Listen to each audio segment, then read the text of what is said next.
Me pide usted 2 palabras. Diré algunas ideas mías sobre la invención o invento. El aparato que usted manipula es maravilloso porque reproduce la figura movible al mismo tiempo que emite el sonido de la voz. Cuando con el tiempo se perfeccione este invento, el mundo quedará sorprendido ante los cuadros vivientes y parlantes que ello exhibirá sobre el tiempo. La ciencia ha acrecentado el paso acelerado de los adelantos modernos. Por medio de la ciencia conservamos la salud e inclusive devolvemos la juventud a los que le han perdido. La ciencia también ha impulsado los inventos que se dirigen a la destrucción del hombre por el hombre. Estas 2 tendencias contrarias todavía nos dicen que la cantidad de la animalidad en nosotros es muy grande. ¿Cuándo podía la ciencia perfeccionar aparatos que reformen y regeneren a los hombres? ¿Cuándo podrá nuestra humanidad decir que va camino de la perfección moral, de la fraternidad de todos los hombres, de todos los pueblos, de todas las razas y de todos los credos? Whole issue of the war will depend upon your ability to save this continent from invasion. For I feel perfectly certain that as long as these republics are free, they will be able to make all the liberty-living peoples of the world maintain and preserve their own freedom. Administration.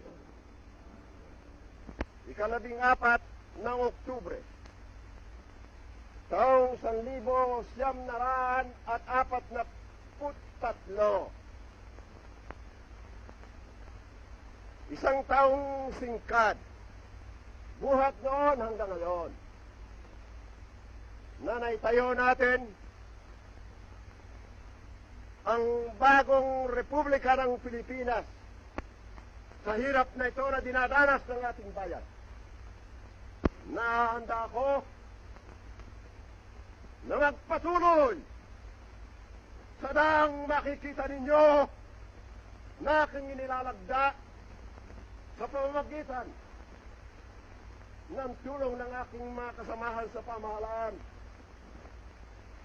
upang tunay, maging wagas, maging dalisay sa gitna ng isang digmang ngayon idinadaos na isang sinuko, sa gitna ng kagutuman, sa gitna ng kamatayan, sapagkat ang kamatayan may matamis, katulad ng itinuro ng ating mga bayani, kung iya'y magbubunga ng isang pag-asa at ng isang adahikain pinagpakamatayan. Supreme Court Justice Jackson swears in Vice President Sergio Osmeña as President of the Philippine Commonwealth in Washington. After Maria, his proud daughter, has congratulated him, the new president signs his oath of office. Senor Osmeña was inducted into... The Filipinos are grateful and have a deep affection for America.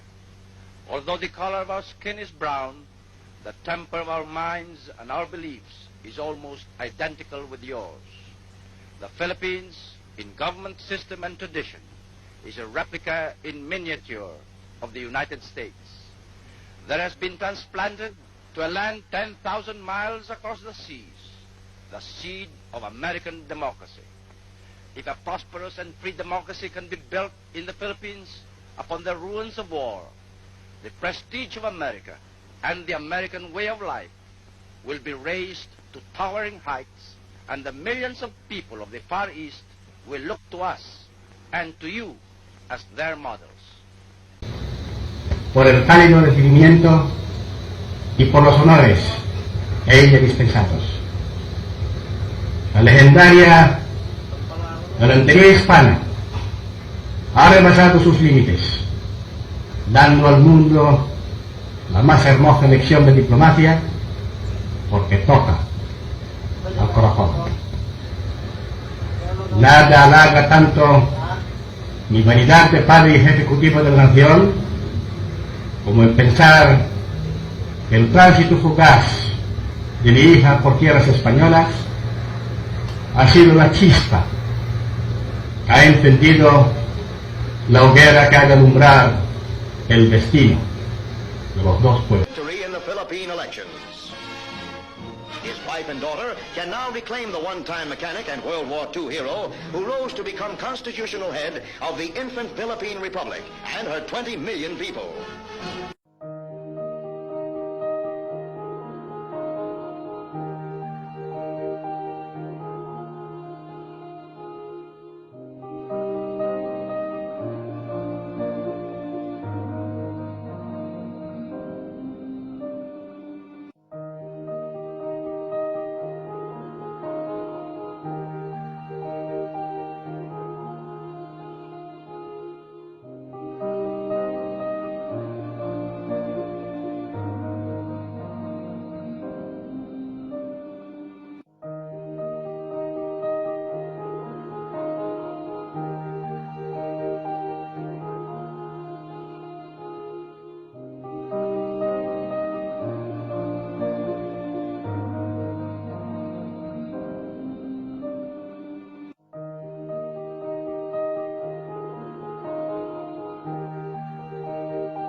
And so it is that as I promised all of you, my countrymen, on that fateful morning of September 23, 1972, when I announced the proclamation of martial law, which had been signed by me before, with your support, placing myself, my life, and my family's life and honor on the judgment of history, that when the time came when I must or we must end martial law,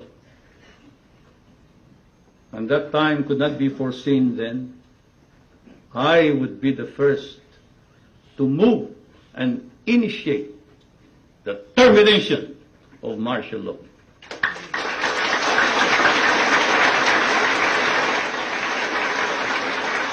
It is after deliberate, sober judgment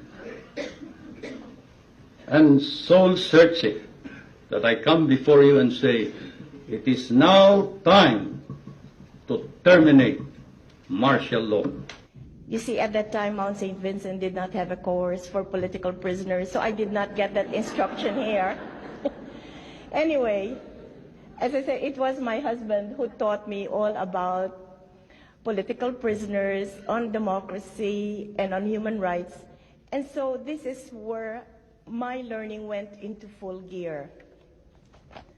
My presidency was ruled by the following imperatives: respect for and the empowerment of the people, respect for the integrity of the Constitution, respect for the independence of the courts and the constitutional commissions, respect for the separation of powers, and building up professional military and police organizations.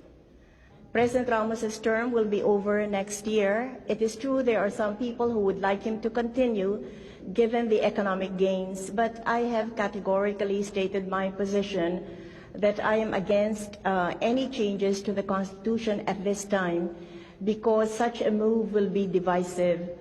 And on the few times that President Ramos and I have talked with each other, he has told me that he will step down when his term is over next year. Filipinos and Americans stood for freedom in Bataan and Corregidor, in Korea and in Vietnam. Now we stand for peace as treaty allies, securing the stability of the Asia-Pacific region, and as members of the United Nations organization, promoting global peace and development. And we have grown together. We have moved from the age of colonial empires through the carnage of World War and the trials of a cold peace to a more promising new era of global growth, prosperity, and social equity.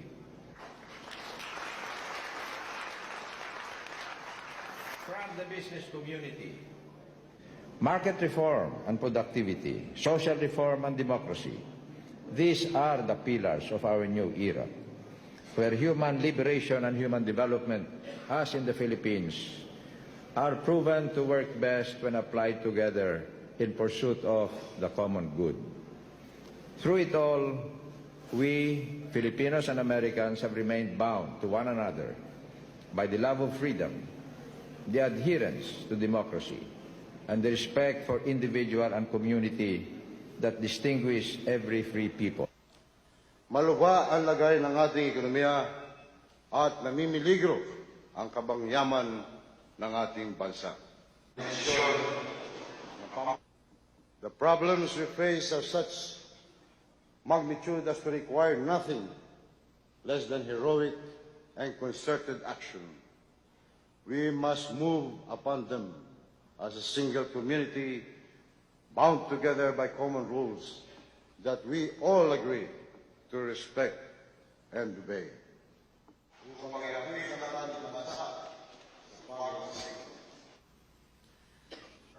I order the Presidential Commission on Good Government to go forward on all ill-gotten wealth cases with all the evidence it has taken 12 long years to collect.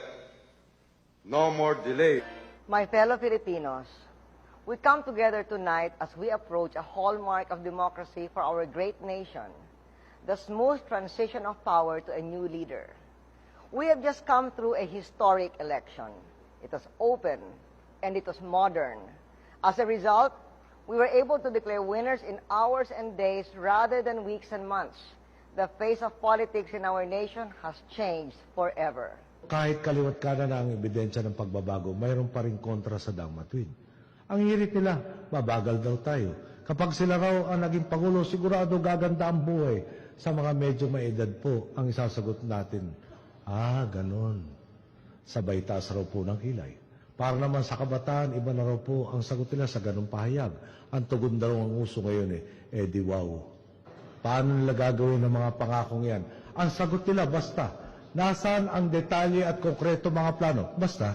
Paano niyo ipapatupad ang inyong mga pangako? Basta. Pakiramdam yata nila nadadaan sa basta-basta ang solusyon sa ating mga problema. Wala pa rin talagang gamot na naiimbento para sa mga nagbubulag-bulagan at nagbingi-bingihan. I challenge you now. I challenge the Catholic Church. You are full of shit. At mabaho rin kayong lahat. Corruption and all. Yun lang pagtanggap ninyo, paggamit, paghingi ninyo ng pajero. Hindi na kayo nahiya sa sarili ninyo. Ang kamahal-mahal yung putang ina na maraming Pilipino wala pang kain. Kaya sabi ko, one day, pag hindi na, I will write a book. Hypocrisy. Lahat yan, politician, nagmamakalinis, manwari. Pero kayo ang starring dyan. I will start from the day nung bata pa kami.